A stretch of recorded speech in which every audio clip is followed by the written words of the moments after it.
नमस्कार दोस्तों, आज हमारे साथ में है कांग्रेस प्रदेश के पूर्व प्रवक्ता अशोक बोनीवाला जी। तो आज हम बात करेंगे किसान बिल के बारे में और हाथरस का जो कांड हुआ था उसके बारे में।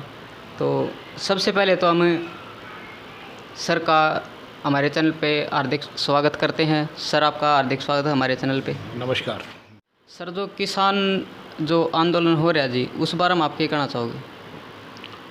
मेरा ये कहना है कि जो बिल भारत की सरकार ने पार्लियामेंट में पेश किया, जी उस बिल को पेश करने का जो तरीका था वो हरियाणा सरकार का ठीक नहीं था। क्योंकि जिस बिल में खामियां हैं उस बिल को इस तरह से पेश कर देना वो एक धींगा मस्ती वाली बात है। और क्योंकि आज हज़ारों कमेटियां पार्लियामेंट के अंदर बनी हुई है और कमेटियों में वो बिल डिस्कस होता है, फिर उसके बाद पार्लियामेंट में डिस्कस होने के लिए आता है। जी तो खामियां इतनी ज़्यादा है कि किसान के हितों की बात उसमें नहीं की गई, नए व्यापारी के हितों की बात की गई है। जी किसान को उसमें जो एमएसपी फिक्स किया हुआ है, एमएसपी उसको नहीं मिलेगा। जी और वो मुँह मांगी कीमत जो भी परचेजर होगा, जो भी ख़रीदार होगा, वो 2 रुपये की चीज़ 1.5 रुपये में ख़रीदेगा, 1 रुपये में ख़रीदेगा। और किसान को बेचारे को फंसा हुआ होता है, वो मंडी में लेके आता है, जी वो जिस भी भाव में उसको ख़रीदेगा उसको देना पड़ेगा। जी तो इसमें बाउंडेशंस नहीं है, इसलिए ये बिल जो है किसान के हित का नहीं है, ये कहना चाहूँगा मैं इसमें। सर, सरकार कह रही है कि हम किसानों को उनकी फसल का पूरा एमएसपी दे रहे हैं, इस बारे में क्या कहना चाहोगे सर? मैंने आपको बताया कि एमएसपी का उसमें बिल के अंदर जिक्र भी नहीं है। जी आप उसको गंभीरता से पढ़ो। तीनों जो अध्यादेश सरकार लेके आई और उसके बाद उसको बिल के रूप में पार्लियामेंट में पास किया, जी कहीं भी एक शब्द एमएसपी का उसके अंदर जिक्र नहीं किया गया है। जी झगड़ा इस बात का ही तो है कि अगर किसान को उसकी लागत मूल्य का न्यूनतम रेट जी अगर मिल जाए तो फिर झगड़ा क्या है। आज किसान सड़क पे इसलिए तो है कि उसको अंधेरा नज़र आ रहा है, अंधकार नज़र आ रहा है। अगर सरकार एमएसपी फिक्स कर दे तो निश्चित तौर पे किसान को फ़ायदा हो सकता है। जी जब एमएसपी फिक्स ही नहीं है तो आपने देखा होगा पिछले साल सेब की फसल आई, जी तो इन दिनों में सेब जो है 25 रुपये से लेके और 30-35 रुपये किलो तक बिका। जी और वही महीना है, वही नेक्स्ट ईयर के अंदर आज वही सेब 100 रुपये से कम नहीं मिल रहा बाज़ार के अंदर। तो उसके पीछे कारण क्या है कि जो पूंजीपति लोग हैं उन्होंने सेब के बाग खरीद लिए जी और अपने मुँह मांगी कीमत पे वो बाज़ार में बेच रहे हैं। तो किसान को तो फ़ायदा हो नहीं रहा। किसान को तो आज भी वो 20 रुपये किलो 18 रुपये किलो में सेब परचेज कर रहे हैं, लेकिन जो बीच के लोग हैं, जो पूंजीपति लोग हैं जिन्होंने इन्वेस्टमेंट कर दिया, वो 100 रुपये किलो में रिटेल कर रहे हैं। तो यही काम गेहूं के साथ होने वाला है, यही काम बाजरे के साथ होने वाला है, यही काम दाल के साथ, चनों के साथ होने वाला है।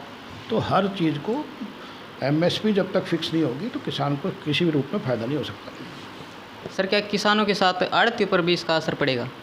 निश्चित तौर पे पिछली बार सरकार ने आड़तियों को बुलाया था।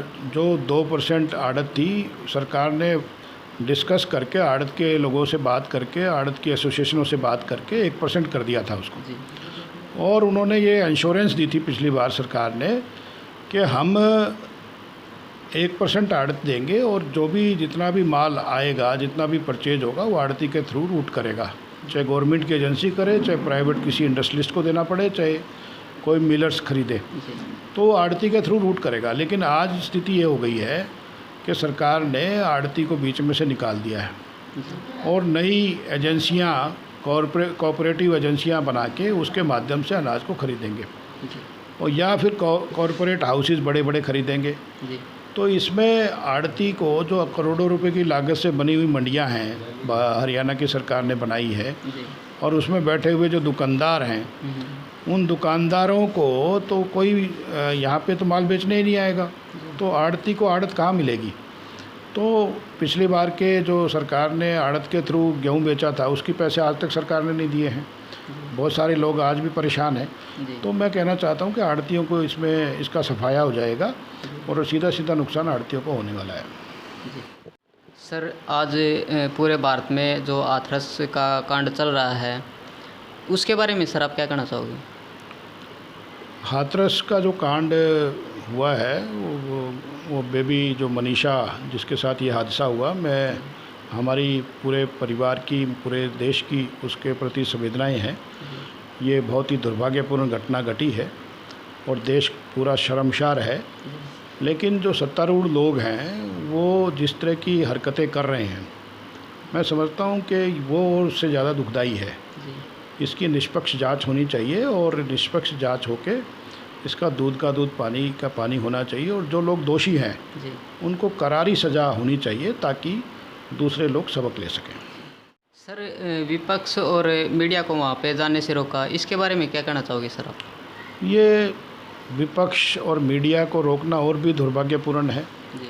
जब भी कोई घटना घटती है, और आपने देखा कि पिछले दिनों यहाँ हमारे यहाँ किसान, एक फौजी की डेथ हो गई थी और यहाँ माननीय राहुल गांधी जी आए थे तो भी लोगों ने उसको रोकने की कोशिश की थी। और अब राहुल गांधी जी वहाँ गए तो उनको रोकने की कोशिश की है और मीडिया के लोगों को रोकने की कोशिश की है। तो इसमें और भी सरकार के प्रति संदेह होता है पूरे देश का कि ऐसी क्या आफत आ गई कि रात को 2:30 बजे शव को अंतिम संस्कार करना पड़ा और मीडिया के लोगों को वहाँ जाने से रोका जा रहा है, उनके परिजनों से मिलने के लिए रोका जा रहा है। और उसके बाद जो विपक्ष के लोग हैं, राहुल गांधी जी खास करके वहाँ पे उनसे परिजनों से शोक संपत्त परिवार से मिलने के लिए जाना चाहते थे, उनको रोकने की कोशिश की। तो इसमें और ज़्यादा संदेह इसमें होता है कि ज़रूर कोई न कोई साजिश के तहत इसकी हत्या की गई है और इसके साथ ये सारी घटना को अंजाम दिया गया है। तो हमारे साथ में थे अशोक बोनीवाला जी, तो मैं धन्यवाद करना चाहूँगा अपना कीमती समय जो हमारे चैनल को दिया है। सर, बहुत बहुत धन्यवाद आपका। बहुत बहुत धन्यवाद, आपका भी बहुत बहुत धन्यवाद। धन्यवाद।